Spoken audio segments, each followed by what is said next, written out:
Hey guys, that's Angie by the Rolling Stones. Probably the first Rolling Stones song that I really liked. I was probably 7 or 8 years old. I didn't know anything about the Rolling Stones or rock and roll, but I really liked that song, and something about the melancholy tone of the lyrics always I found appealing. And so recently I was looking through my catalog of songs, and I noticed I had a lot of Beatles stuff but no Rolling Stone stuff, and then this song popped in my head, so I gave it a whirl and I thought it turned out pretty good. First thing you have to know about this song is that about 80% of it is the same chord progression. Okay, I'll play it nice and slow in quarter notes. Starts with the A minor, and it does the E to E7. Then it does a G suspended, and then it does a F suspended to F. So the timing on that is a little funny. You can hear how it splits that second quarter note of the G between the G suspended and a regular G. So what makes it suspended or not? A regular G chord is this, just G, B, and D. And to suspend it, what you do is you replace that third with the fourth. So that would be G, C, D. And it creates a little bit of, I don't know if tension is the right word, but because it's different from like a seventh chord or diminished or something, but it creates, for lack of a better word, some tension, which then resolves to just the regular major. So they do this, I'm playing up here just so you can see the similarity in the shape between the G and the F. In the song I actually play the G suspended like that, okay, the G, C, D, and then the regular G, G, B, D. But it does a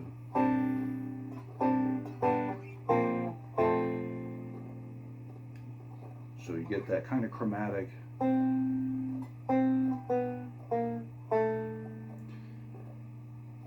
And then it does this turnaround. F, C, G, C. And, one of the things that that I think is interesting about that, sorry, my cat's here in the way. Go on. So it's just a really nice little melodic turnaround that they have there. And the thing is that, the intro is based on that chord progression, the verse is based on that chord progression, and the chorus is also based on that chord progression. So your challenge, if you're playing it solo, excuse me, is that you have to make all these parts sound distinct, so that someone who maybe doesn't even know what song you're playing and is just sitting there listening can tell that you have transitioned into a different part. It should sound a little bit different. You can't count on the vocals, the singer, other instruments. You should be able to carry it on your own. So that's what I'll show you here. Now the intro is actually pretty straightforward because on the song it's just a solo acoustic guitar, and that's what I'm doing here on the banjo. It has almost like a classical kind of feel to it. So it already has a different kind of arrangement, and that's what I'm doing on the intro. On the verses, that's where the whole band kicks in. And so what I try to do, I'm playing the chords, but I'm also putting in some of the guitar and piano licks. So it sounds like this. And just to also to say the intro, I don't want to spend a bunch of time on that. That's probably the most intricate part in some way. So I'm just pasting the tab for that into the comments, and you can look at that and play with it and play along with the recording at a slower speed, or play with the original. This is all in the original key, and you can play with that until you get the hang of the timing for how those go. So for the verse, I start with this little piano lick, which is just that open B to C. So it's just an A minor, except that I'm hammering on that first one. the guitar lick. And they do, they do a slide anyway, and this works out great because you're sliding into an A minor figure here.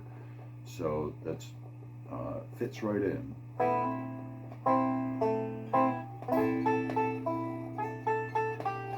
So that's your melody there. A, G, E. Then we go to the E. Okay.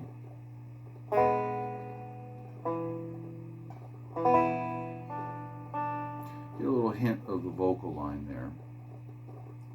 And then it does the G suspended. And you hear how on that last note it resolves the suspended to a regular G.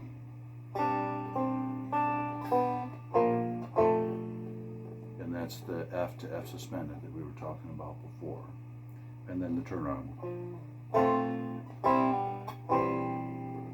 And I do the F, I hold it, and then I do the C and pull off into that C.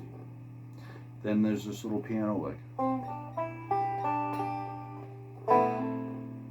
So that is a C, D, E, G, D, G, and then you go into the second part of the verse. Nice and slow.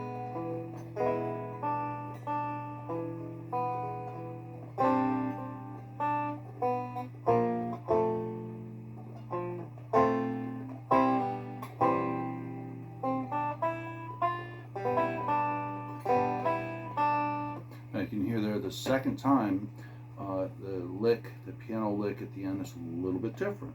C, D, E, F, and it holds that, and then it goes into the pre-chorus, which is actually a different set of chord changes. That's a G, D minor, A minor, and the C.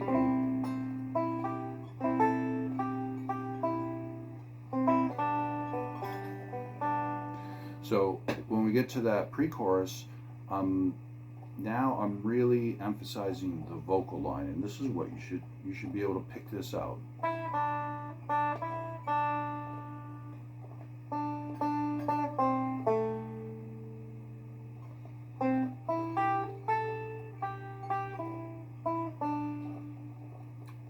And so that's just kind of put in the chords kind of go around that melody, so it just supports it. When that's all through, it goes back in the chorus, which uses the same chord progression the other parts do, but this time I'm not playing the piano or the guitar licks. I'm still emphasizing the vocal. You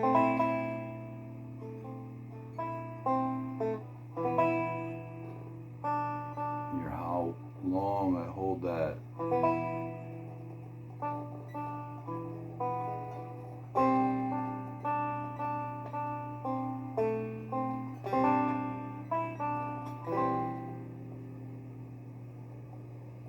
Okay, and that's it right there. Now, the song has sort of an interesting arrangement. It starts off with the intro, and it does verse 1, pre-chorus, chorus, verse 2, pre-chorus, chorus. So that's all super conventional and simple right there. Then it, when it goes to what would be the third verse, it actually does a piano solo, and it's the same duration. Okay, it does 2 reps through that same chord sequence. So if you're playing with a band or some kind of a accompaniment, maybe you're playing with an acoustic guitarist or something, you probably want to give them a solo there. And it goes from that right into the pre-chorus and chorus, so still the conventional form. Okay, at this point things start to diverge a little bit. It goes into this instrumental section that kind of features the strings. And so when I'm playing it solo, first off, I skip over the third verse and third pre-chorus and chorus. I skip that because I'm just playing it solo. And then when I go into this instrumental section, I just repeat the intro. It's a really cool part, and it only plays it the once, so it's really kind of nice. So I play that again, but here's the catch: is after it does that intro, is you have to get into the pre-chorus. It goes from that intro this time into the pre-chorus. So what you want to do is, you know, when we come out of the verse, we do this little lick, which leads into the, and that's cool. That's what the piano does, but the vocal doesn't. It does this D note. You know, with no money in our clothes. So that's what I do. If I'm playing the intro and I get to the end there and I do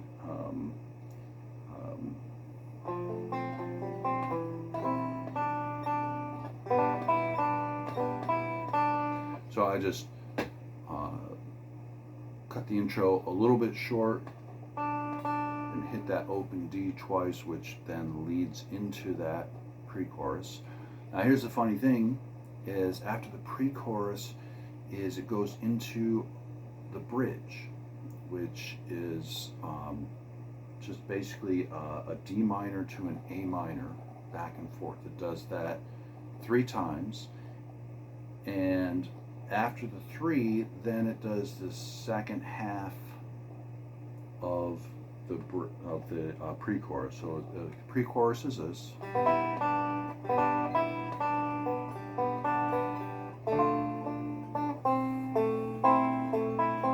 Okay, now here's the second half of the pre-chorus.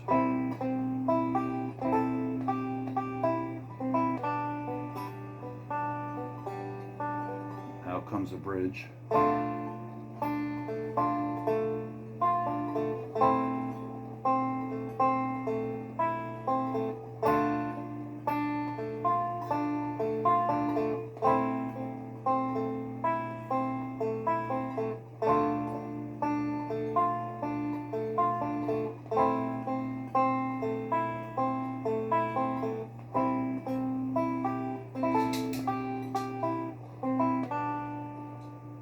You hear how it does that D minor to A minor 3 times, and then it comes out of it by going into the C and the G.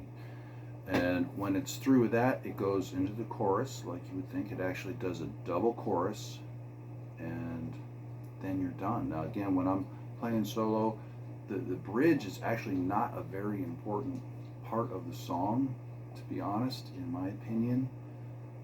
If you want to play with the recording, if you're playing with a vocalist, you need that. But if you're just playing it solo on your own, it's just honestly not that important. It's kind of a forgettable part. But anyway, that's it. That is Angie by the Rolling Stones, and hope you guys like it. If you have any questions, leave it in the comments section and check out some of my other videos. Thanks.